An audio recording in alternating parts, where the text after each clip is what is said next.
का रोशन चेहरा, जुल्फों का रंग सुनहरा, ये झील नीली आंखें, कोई राज है इनमें गहरा। तारीफ करूं क्या उसकी जिसने तुम्हें बनाया।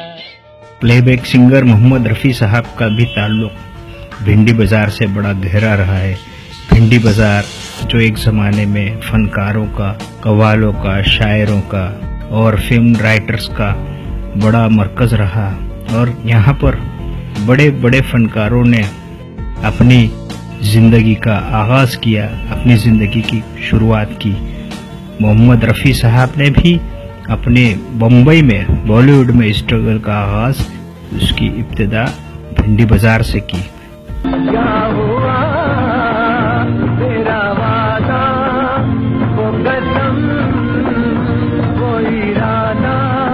1944 में उनके दोस्त अब्दुल हमीद साहब ने मोहम्मद रफ़ी साहब से कहा कि अब वो बम्बई जाएं और वहाँ बम्बई की फिल्म इंडस्ट्री में बतौर प्लेबैक सिंगर स्ट्रगल का आगाज करें।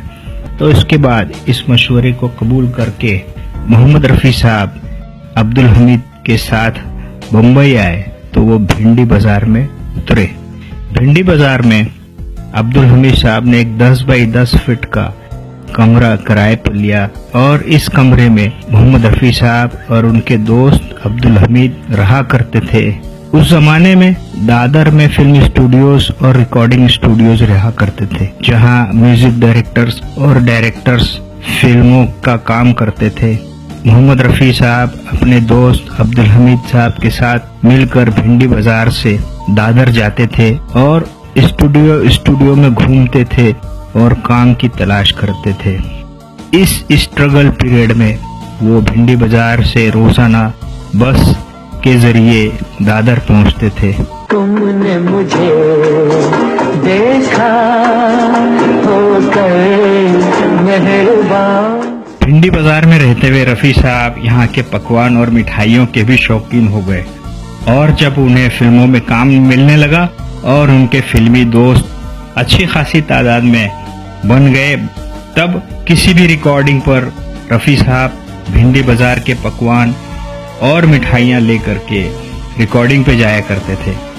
R.D. बर्मन साहब ने एक बार कहा कि जब भी हमारी कोई रिकॉर्डिंग होती थी तो रफ़ी साहब भिंडी बाजार का हलवा लाते थे और हम सब लोग ये हलवा रिकॉर्डिंग के दौरान एक साथ मिलकर के खाते थे। उनका भिंडी बाजार से एक रिश्ता यूं कायम हुआ कि उनकी शादी भिंडी बाजार की ही एक फैमिली से हुई और भिंडी बाजार मुस्तकिल तौर पर हमेशा के लिए रफ़ी साहब की ससुराल भी बन गया। वो जब याद आए, बहुत याद आए।